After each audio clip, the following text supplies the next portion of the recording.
Well, as wonderful as last night was, I'm afraid I have to express my low right off the top, right at the top of my head, but I really want to say right now in the beginning. And that's this whole big weekend thing is over. It was so big we made it last through Monday and Tuesday too. But the last of all of the guests that came for, my family's baptism, just left.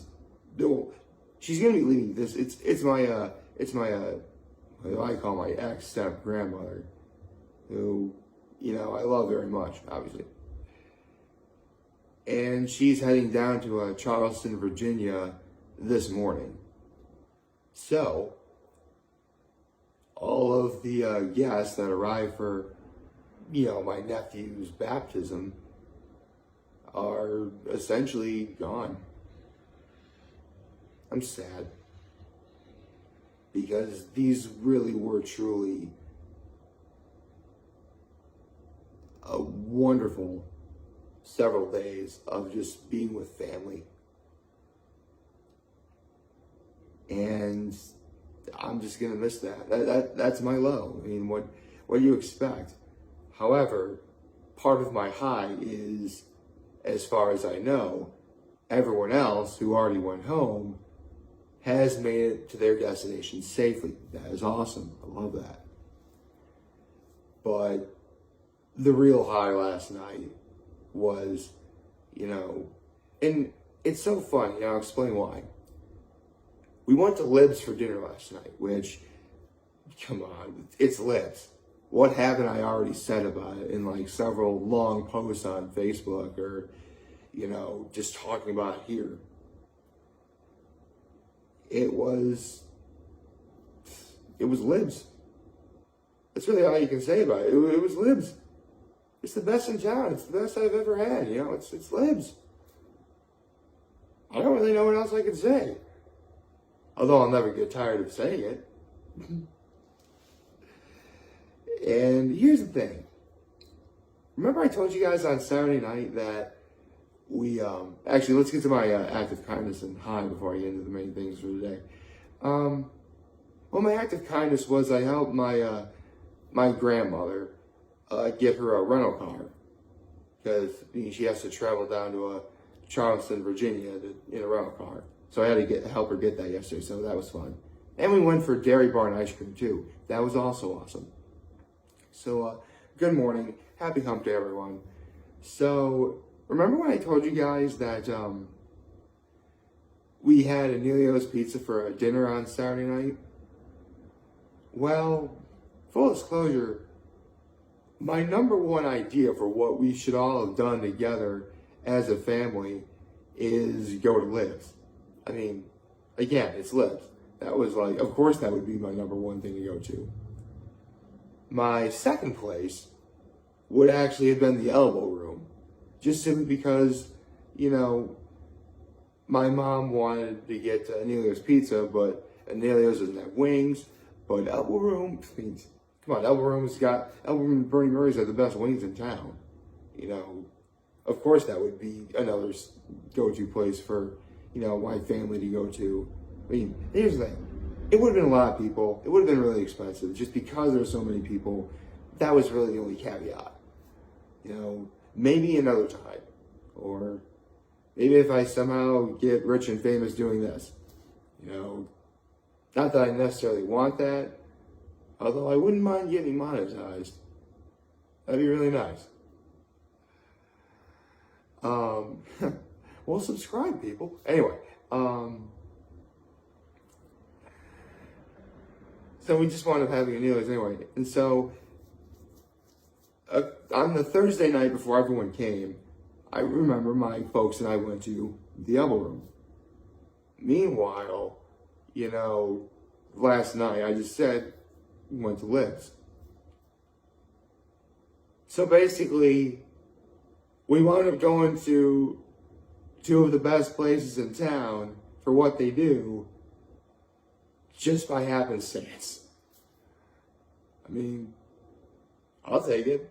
The fact we got to go at all is just wonderful in itself. I mean, yeah, it would have been better with, everyone else coming, but again, it would have been a lot of people. It would have been really expensive. I mean, there's a reason why we go to libs on like really special occasions, man. And even then, we gotta make sure we have like a gift card. But it was wonderful, I actually got their surf and turf. This time I got the prime rib and scampi as opposed to the filet and scampi I got last time. Shrimp scampi, I should say. They have chicken scampi too, and you can get it with chicken scampi, but you gotta go shrimp scampi. That's just how it is. Lots of garlic butter. So much garlic butter. Anyway, I also got with a side of spaghetti or linguine, same thing. Oh, they're not technically the same thing, but lots of people say one over the other, and they know what you're talking about. So that's all that matters. And salad with Italian dressing and crumbly blue cheese on my salad, except no substitutions. And that's pretty much what everyone else in my family. Oh, my mom just got a full order of shrimp scampi, which, here's the thing, if you get like this surf and turf, filet and scampi or prime rib and scampi, it's actually about 4 shrimps you get. They're pretty decent sized shrimps. A full order of shrimp scampi, I believe, is about 9 shrimp scampis. So take that with what you will. Now, my father and my grandmother also got the surf and turf, but they both got the filet. My mom also got the rigatoni's, or penne. She got penne pasta. And, or was it penne? Or was it rigs? No, it was penne. And both my father and my grandmother got, the spaghetti / linguine. And obviously they all got salads with Italian dressing and crumbly blue cheese. But it was wonderful. I got to savor every last minute with, my grandmother before she goes down south in the best place in town. I really couldn't have asked for anything better. Now, before I forget this, I actually did see the newest episode of Amphibia. I just wanted to get through a whole bunch of other stuff that was a little bit more important to talk about. Well, not more. Well, they're all important in their own right, but with the baptism going on and the One Piece manga chapter we got, as well as seeing One Piece chapter 1015. I almost forgot the number there. Like, I could have afforded to put the newest episode of Amphibia on hold. So, with that said, this newest episode was 2 11-minute segments, which was Newts and Tights and Fight or Flight. Now, Newts and Tights starts off with Anne and the planners and the rest of the rebels are trying to capture a caravan, but it turns out another group does it first, and it's essentially Draconius, way back from season 1. And he grew up on the streets, he's kind of like a double-crossing thief kind of thing, but now he leads a group of merry bandits a la Robin Hood style. And one of the best jokes of the episode is there's this one big woman, muscular named Louise. She's a newt. They're all newts, I should say. That's the title of the episode. And she's like, guys, why is your name Little Louise? She's like, that's the joke. And Sprig's like, and I don't get it. Amphibia's always really had great humor like that. I don't know. It's Amphibia. What do you want? Anyway, so basically this episode is, Draconius' men get captured, and Draconius doesn't want to save them. But then Anne convinces, Draconius to come and save them. And eventually he does. And that entire group joins the resistance. It's great. Now you have, and here's the thing. What makes Draconius so special is he's a brilliant strategist.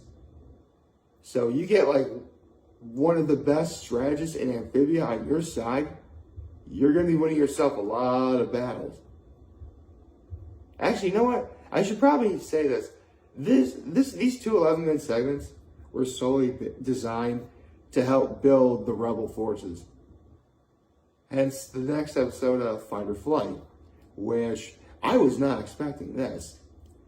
But Anne finds Domino 2, also way back from season 1.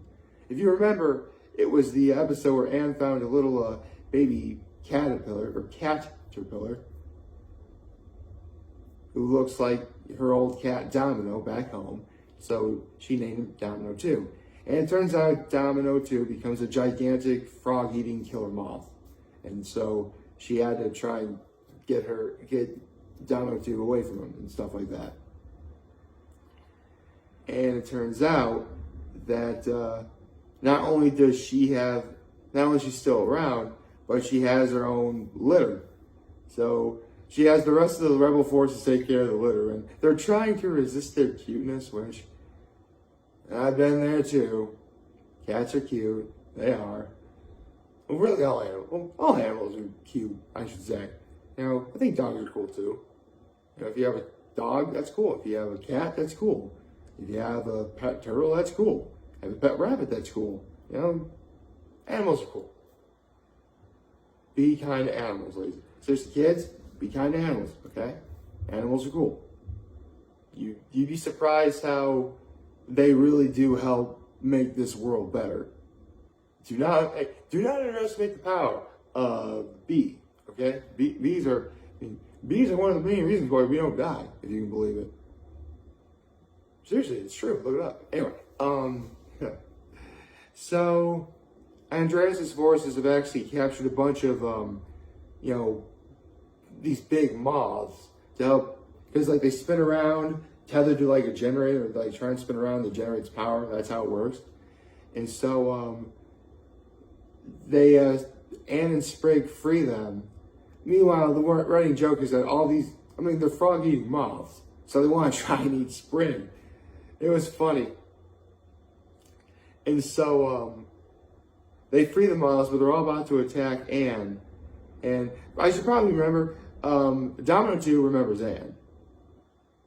And they do the whole fake out scene where Domino 2 is about to attack / possibly kill Anne, cuts to black, and then, Domino 2 is like looking like a cat, like looking Anne like a cat and stuff like that. It was adorable. It was totally adorable. Love stuff like that. I'm a sucker for cuteness. What can I say?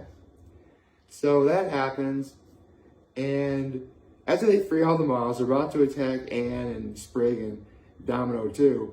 But then Domino 2 makes like a giant loud roar, and then Anne's like, "Oh my gosh, Marcy told me about this. There's some animals that are considered to be, the leader of the group based on how strong they are. And Domino 2 is an alpha moth. Basically, if you can control the alpha, you can control all the rest." And they do. So, between getting the greatest strategist, probably in all of Amphibia, on your side in Newts and Tights in the last, 11-minute segment, now you have a means of an aerial assault. And that is awesome. Seriously, I know people sort of make the running gag that, "Oh yeah, an aerial assault, you win." No, it's not a joke.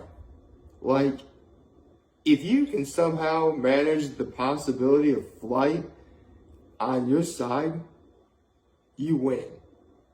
That's just how it works. It's always worked. I mean, you think of all the great major wars when air travel was established. Actually, come to think of it, this really was more like World War I and World War II when air travel really became as popular as it was.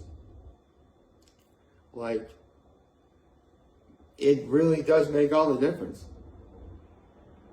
So yeah, that was the latest episode of Amphibia. It was all kinds of amazing. as it should have been. And now I'm thinking of aerial attacks. Okay, seriously, this is a quick story. Growing up, obviously my father is believe I'm more of a history snob. He likes a lot of things history. He likes watching those war stuff, those war shows on, a History Channel and stuff like that.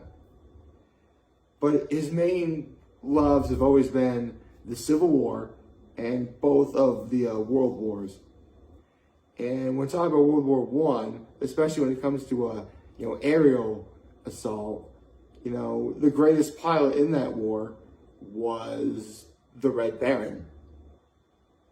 Here's it. If you lasted a day in the sky, you were considered a hero. If you managed to kill an enemy in the sky, you were considered a hero, essentially. The Red Baron set the record for shooting down 81 people, or 81 pilots. That had never been heard of. I think his reign lasted, a couple months. There's even a song about him. I don't want to sing the song because of copyright, but yeah, there you go. So, a little history for you. Like, favorite, share, the subscribe button, follow me on social media. You mind your home leaves a video for all of you guys who watch and enjoy for today. Will be a wonderful, wonderful Wednesday. Remember, you guys want to talk to you. I'm going to be here to land. Always have your back. Take care. And as usual, make good choices. See ya.